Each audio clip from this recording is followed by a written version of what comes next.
my guy and I have a fairly large personal collection. This includes movies, TV series, anime, a great portion of which we haven't even watched yet. It's kind of ridiculous. And aside from our personal collection, we also subscribe to HBO, so we have the entire HBO library at our disposal. We subscribe to Crunchyroll, to Netflix, and Hulu. Now, Hulu is particularly fun because they have dozens of Criterion films, a lot of which I've really been looking forward to seeing for a long time now. A lot of great foreign cinema. You've got like A Trip to the Moon, you've got The Seventh Seal, The Phantom Carriage, and a movie that I've really been wanting to see for years and years called Ikiru, starring one of my favorite classic old school Japanese actors, Takashi Shimura. So obviously with all of these great films at our disposal, last weekend we decided to watch Killer Mermaid and Beaster Of course. Why? Because we're freaking badasses like that, alright? We like a plethora of all types of genre. I'm sorry, dumbasses or badasses? So again, we were in the B-movie horror mood. Which could be an awesome, badass thing, or, oh damn it, very painful. It's always a risk, man, when you dive into B-movies, and sometimes the C movies, you know what I'm saying? So yes, in our brilliant double feature we decided to do for no reason, we have an example of a B movie that worked really well within its no budget and with its established schlock parameters and gave us something really truly entertaining. And then we have Killer Mermaid. So we're gonna start off by talking about Beaster first. So Beaster Here Comes Peter Cottonhell is a movie that I really would have expected to see the Troma logo on, and I really actually would have liked to see the Troma, because maybe I could have seen Lloyd Kaufman show up. I don't know. I would have enjoyed that.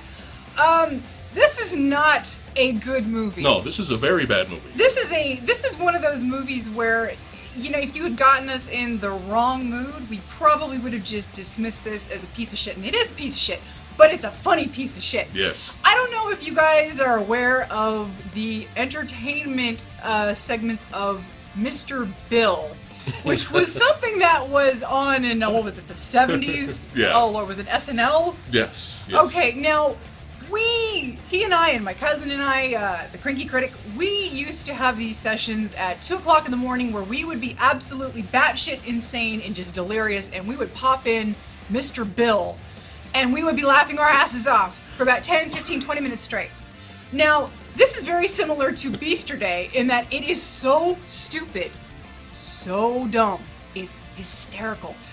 Everybody was on the joke. Everybody knew they were making a piece of shit schlock fest. Yeah. But that was kind of the charm of it. Yeah. All you gotta do is take a look at the monster in this movie, and you cannot take this movie seriously. Oh, yeah. And that is what you want to see in a movie that has no budget. I am a firm believer in, if you can't do it, don't do it. When it comes to cinema, if you cannot make a monster horror film with a believable monster, with scary ambiance and a believable, frightening premise and atmosphere, don't do it. And Beaster clearly knew they couldn't do it. So what did they do? They gave us one of the worst, most beautifully, gloriously worst looking puppet rod. God, this thing must have been the size of a sock puppet. It's beautiful. It's hideous. It's beautiful. It's god awful. And they knew it. And that was the thing about this movie, is that we both had the exact same reaction, where for the first hour we were laughing so much that we were going numb, our stomach was hurting, our face was hurting, and then about just after the hour mark you stop laughing because you can't laugh at it anymore. Yeah. But some of it started to get a little old. It did, because it was the same thing over and over. But at the end of it, you really felt like, you know what? If I had bought this for $5 on Blu-ray, I wouldn't even have been mad. So yeah, the plot. There's a plot. Don't worry about it. Don't even worry about it. It's just a giant killer bunny going around killing folks. That's it. For no reason. That's it. There's no reason why it exists. I don't really remember the film talking about toxins or anything creating shit. Who cares? This big bunny going around horribly killing people. Enough said. Yeah, enough said. Now, like she was saying earlier, if they were trying to be serious and make a serious horror film, with CG bunny, we would completely destroy this movie. I mean, a movie like this would probably end up being in the negatives, okay? But you can honestly tell by the way people are acting, overacting, not acting, a lot of boob shots. I mean, big floppy boobs all over the screen. It was glorious. And also, there was a lot of obvious jokes set up to make a comedy. In a way. And a lot of the jokes were terrible. Yes. They were deliberately terrible. It's a schlock fest. Yes. Schlock. Just absolute, just garbage. But they knew it was schlock. Yes. So we can kind of forgive it. I forgive it. So then we finally finished the movie, drying some of the tears, okay. Sobering up. Sobering up, yes. So we're like, you know what? Let's do another one. Hey, Killer Mermaid, man. Woohoo! Let's do this. How can you go wrong? Killer Mermaid, all right? Yeah. They found a way to go wrong. Yeah, it sucked. It's not the worst horror movie out there, okay? B-horror film. There's definitely a lot of them that are way, way worse than this movie. But what's sad about this movie, okay, is that it looks better than Beaster Day. It actually has a budget. A little bit. You know, the acting's a lot better than Beaster Day. You get some nice locations. The European locations look nice. We got an island with some interesting catacombs, okay, to give you that creepy vibe. You know, where is the Killer Mermaid on this island? But with horror movies out there, okay, either be so bad they're hilarious, okay, like Basket Case, okay, or be really freaking good, okay? Don't make the mistake of being in the middle and being boring. Or in this case, very unremarkable. The main plot is you've got this group of people that they're college friends. They threw in this really ridiculous backstory where two of the characters had dated in college, and one of the ladies was really uncomfortable about the fact that he was bringing his fiance. They tried to do this really awkward tension between the fiance and the ex. That was pointless. Yeah, they brought a lot of stuff in there that we just didn't need. They had just a handful of characters that were fairly just either unremarkable or unlikable, or in most cases both. And it was problematic because you're focusing on this small group, and they keep setting up all this, the legend of the mermaid and blah blah blah. And you've got Franco Nero showing up, for God's sake. What a waste of your Franco freaking Nero. What the fuck was he doing in this movie? You know, aside from being a badass at the very end. Yeah. But the problem with this movie is that for a movie called Killer Mermaid, you maybe see the mermaid 10 minutes in the movie, and she barely kills anybody. Yeah. Basically, they're using the whole siren thing where she has lured this sailor to her for the past several decades.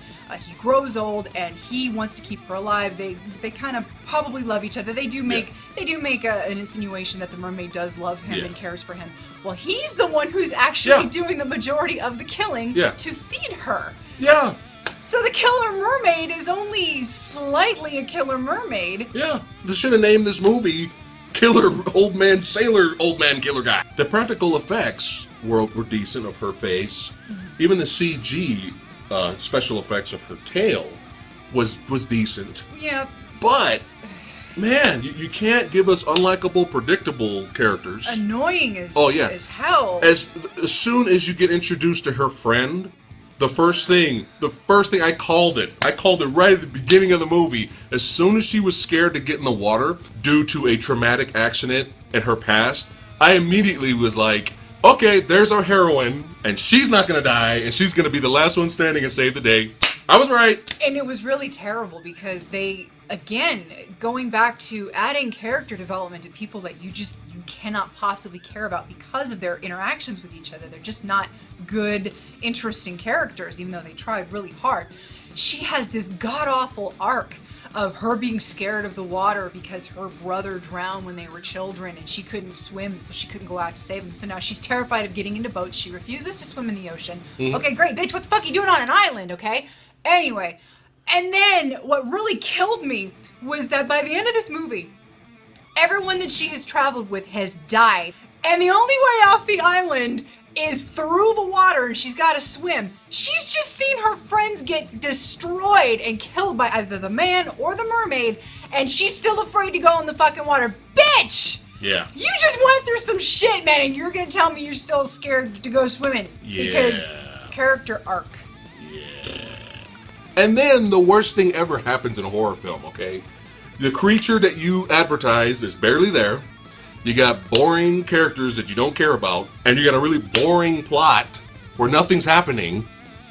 And then right at the end, something interesting happens, and then the movie ends. And I was like, come on, really? All these other mermaids show up because our main mermaid dies. So her sorority sister mermaids show up to attack the island, and you got Franco Nero, Django, the original Django, standing there ready to fight. And then we got our other female ready to fight, and the movie ends. Fuck you, movie! Yeah, we're not getting a Killer Mermaid 2. And even if we did, you wouldn't have the budget to back it up. And that's what we're talking about. If you can't do it within your budgetary constraints, don't fucking do it! Yeah. Don't do it! Or at least try to be creative and just have the mermaid's arms come out and grab people and decapitate them or bite them in the head or something. The Killer Mermaid needed to be the one doing the kills here. Yes. And she really, really wasn't. And we didn't really have a big enough body count anyway. Because it was literally a ratio of... Like 4 or 5? The old guy, out of maybe 7 characters, the old guy killed 5 of them. And one of them was killed by implication off screen. Yeah. And then the other one... Oh, yeah. Off-screen Killer Mermaid deaths. Yeah. Really, movie? We got one. I'm getting mad now just talking about this movie again. But you see the difference, okay? That's why we threw both of these movies on a double review today for you guys. Because you see the difference.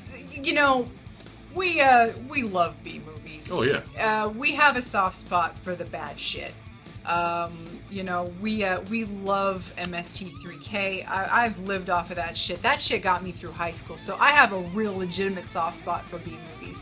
And there's something about a genuine B movie, like The Room, Tommy Wiseau's The Room, and Birdemic, and just Manos, The Hands of Fate. Troll 2. Movies that have some kind of sincerity in whatever they're trying to tell the story as. And with Beaster Day, they weren't trying to be genuinely terrifying, they were trying to be genuinely ridiculous and stupid. And I sincerely felt that, and I appreciated the hell out of that. And with Killer Mermaid, again, you get this low budget, probably not much more than Beaster Day, and it's the generic factor. It's the, you might have been able to have done something with it, and instead you just kind of cranked out this bland, generic, trying to be serious. No entertainment value. And are either of them good? No. Is Beaster Day the caliber of which you wish to rise in films? Absolutely not. This movie is a piece of shit, but it's a glorious piece of shit, and I love shit like that. And Killer Mermaid, unfortunately, is just one of those just old 37s where, you could have had something and you just... So we give Beaster Day 2 out of 5 chainsaws, hilarity rating 4 out of 5 chainsaws, and Killer Mermaid gets a 1.5 out of 5 chainsaws. Alright, all you chainsaw maniacs, tell us what you thought of Beaster Day and Killer Mermaid. If you've seen them, let us know in the comments below. I am Fat Samurai Guy, and this is Lady Fatblood, and we'll see you guys next time. Like, share, subscribe! Like, share, subscribe!